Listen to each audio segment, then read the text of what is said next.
Número 10. No somos víctimas del envejecimiento, la enfermedad y la muerte. Estos son parte del escenario, no el espectador que es inmune a cualquier forma de cambio.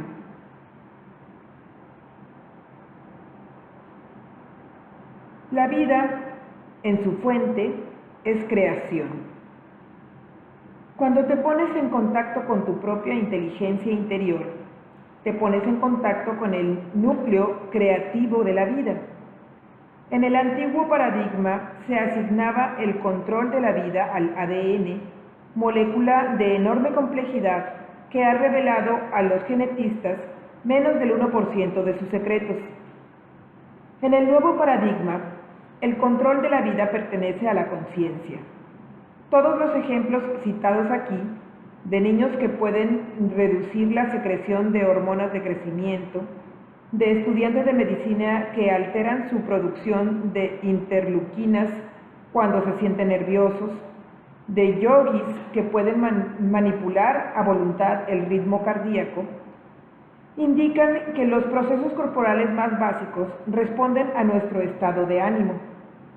Los millones y millones de cambios que se producen en nuestras células son solo el pasajero panorama de la vida.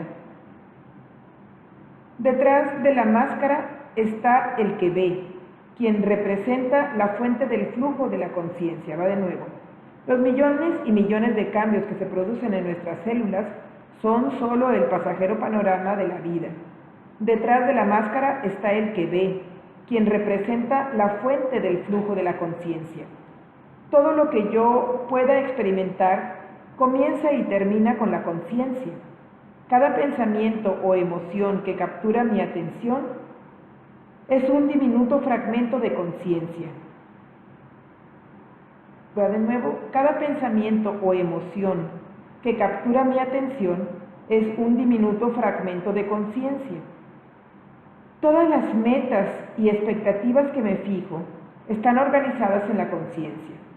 Lo que los antiguos sabios llamaban ser se puede definir, según los términos de la psicología moderna, como un continuo de conciencia, y el estado conocido como conciencia de unidad es el estado en que la conciencia es completa.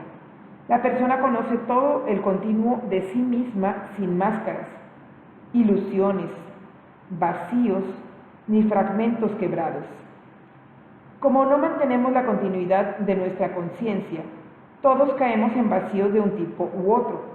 Vastas zonas de nuestra existencia corporal escapan al control, llevando a la enfermedad, la vejez y la muerte. Pero eso es de esperar cuando la conciencia es fragmentada. En una famosa serie de experimentos realizados a principios de la década de los 70 en la clínica Menninger Swami Rama, un célebre adepto espiritual de la India, demostró su capacidad de elevar su ritmo cardíaco de 70 a 300 pulsaciones por minuto, lo cual está muy por encima del alcance normal. Esencialmente, los latidos de su corazón se convirtieron en una palpitación que ya no bombeaba sangre de la manera rítmica normal. En una persona común, las palpitaciones pueden provocar un paro cardíaco y otros problemas graves y hasta fatales. Es algo que todos los años ataca a miles de personas desprevenidas. Sin embargo, Swami Rama no se vio afectado por este hecho cardíaco que estaba bajo el dominio directo de su conciencia.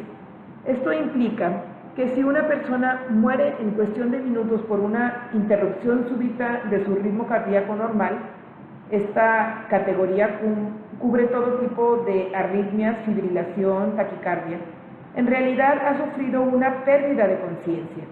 En nuestra materialista visión del mundo, localizamos esta pérdida en el músculo cardíaco, diciendo que las señales electroquímicas que coordinan un latir saludable del corazón se han desordenado.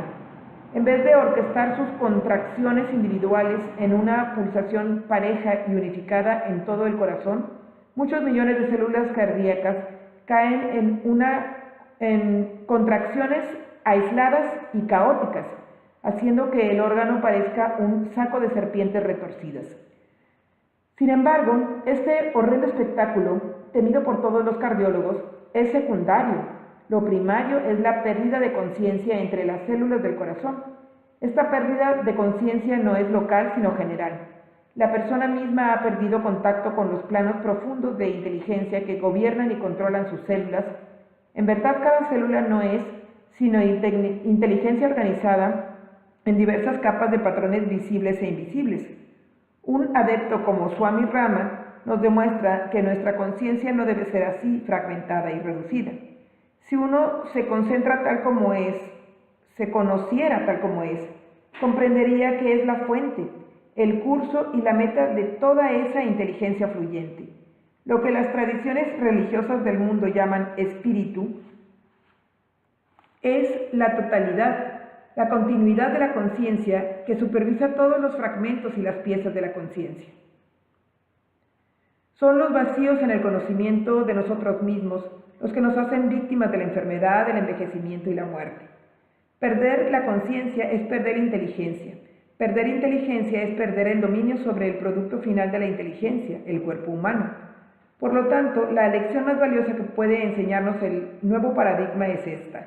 Si quieres cambiar tu cuerpo, cambia primero tu conciencia. Todo lo que se te ocurre es resultado de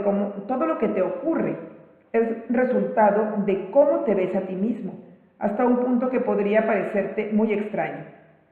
En las batallas marítimas de la Primera Guerra Mundial, los marineros alemanes se encontraban a veces inmovilizados en botes salvavidas durante días y semanas enteras tras haberse hundido su barco.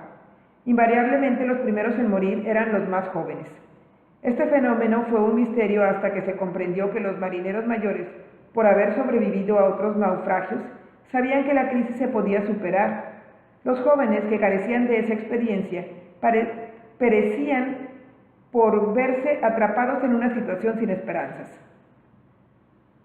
Guiándose por esos incidentes, los investigadores que trabajan con animales han logrado inducir un envejecimiento rápido, enfermedad y muerte en ratas y ratones de laboratorio al ponerlos en situaciones de gran estrés.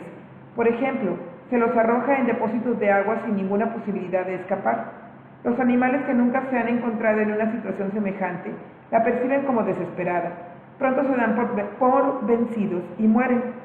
Los animales que han sido gradualmente conducidos a los depósitos perseveran y sobreviven, nadando largas horas sin que sus tejidos presenten señales de deterioro producido por el estrés. La historia del envejecimiento humano se caracteriza en gran parte por la desesperanza. Nuestras temibles imágenes del envejecer, acompañadas de las elevadas tasas de enfermedad y senilidad entre los ancianos, daban como resultado sombrías expectativas que se cumplían por sí solas. La ancianidad era una época de inevitable declinación y pérdida, de creciente debilidad física y mental. Ahora toda nuestra sociedad despierta a una nueva percepción del envejecimiento. Personas de 60 y 70 años esperan normalmente verse tan vigorosas y saludables como a los 40 y a los 50. Pero hay un supuesto subyacente que no ha sufrido un desafío radical, que los humanos deben envejecer. Tener que envejecer es un hecho que heredamos del viejo paradigma, tercamente fijado en nuestra visión del mundo, hasta que un cambio de conciencia pueda traer nuevos hechos a la luz. Una visión del mundo es solo un modo de ordenar la infinita energía del universo en un sistema que tenga sentido. El envejecimiento tenía sentido en un esquema de la naturaleza, donde todas las cosas cambiaban, se marchitaban y morían. Tiene mucho menos sentido en un mundo donde nos rodea por doquier un interminable flujo de inteligencia en constante renovación.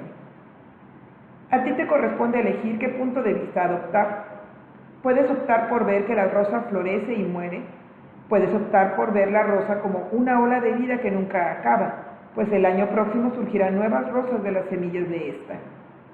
La materia es un momento cautivo en el espacio y en el tiempo. Con una visión materialista del mundo y de nosotros mismos, hacemos que los aspectos cautivos del universo asuman demasiada importancia.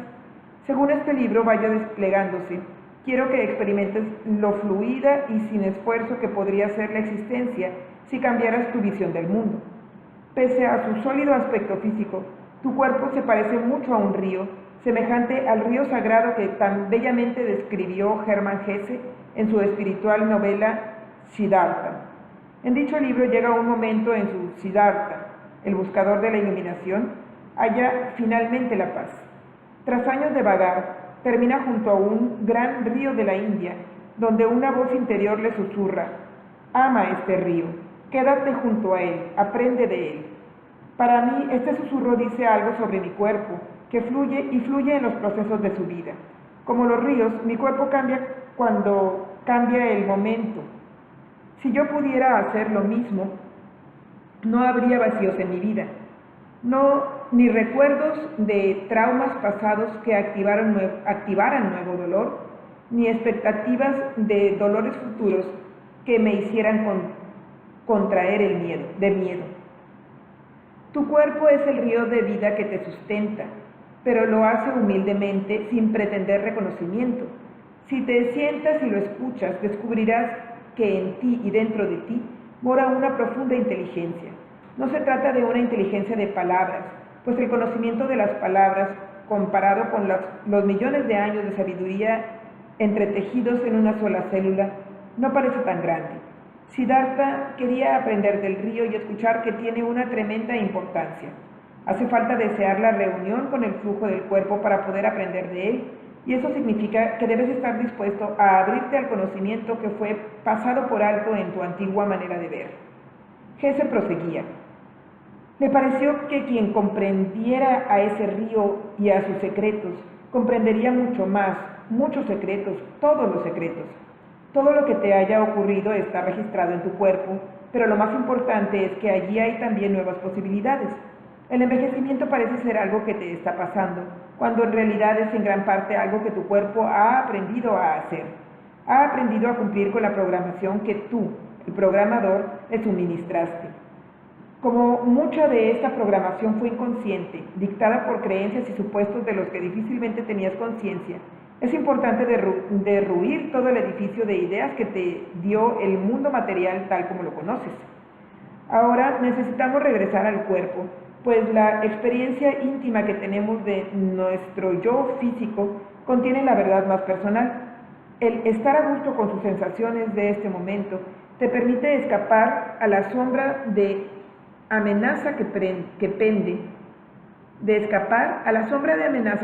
sobre todo cuando el orden va perdiendo la batalla contra la entropía. Ese es el mundo en el que se nos ha enseñado a creer, pero hay otro modo y otro mundo. Tal fue la mayor lección que Siddhartha aprendió del río. Al final de la novela conversa sobre eso con su más antiguo amigo y compañero, Vasudeva. ¿Has aprendido tú también el secreto del río, que no existe el tiempo ni cosa parecida? Una luminosa sonrisa se extendió en el rostro de Vasudeva. Sí, Siddhartha. ¿Es esto lo que quieres decir? ¿Que el río está en todas partes al mismo tiempo, en la fuente y en la desembocadura, en la cascada, en la barcaza, en la corriente, en el océano y en las montañas, donde quiera, y que para él solo existe el presente, sin la sombra del pasado ni la sombra del futuro? Eso es, dijo Siddhartha, y cuando aprendí eso, revisé mi vida y era también un río, y Siddhartha el niño, Siddhartha el hombre maduro y Siddhartha el anciano estaban separados solos por sombras, no por la realidad. Habló con deleite, pero Vasudeva se limitó a sonreírle radiante y a señalarle su acuerdo con un movimiento de cabeza. El autoengaño fomentado por siglos de materialismo es que podemos conquistar el río y dominar su flujo. Si lo hiciéramos, nuestro único logro sería morir. La verdad sobre cada uno de nosotros es que nuestra vida se extiende en campos de experiencia más y más grandes. No hay límites para la energía, la información y la inteligencia concentradas en la existencia de una persona. En forma física, esta infinita creatividad ha sido encarnada en tus células. De forma no manifiesta se expresa en el silencio de la mente, en el vacío que en realidad es una plenitud de ignotos significados posibles verdades, posibles creaciones. El vacío que hay en el centro de cada átomo es el vientre del universo. En el destello de un pensamiento, cuando interactúan dos neuronas, hay una oportunidad para que nazca un nuevo mundo. Este libro está dedicado a explorar ese silencio en que el aliento del tiempo no marchita, sino que renueva. Mira hacia la tierra donde nadie es viejo, no está en ninguna parte, sino en ti.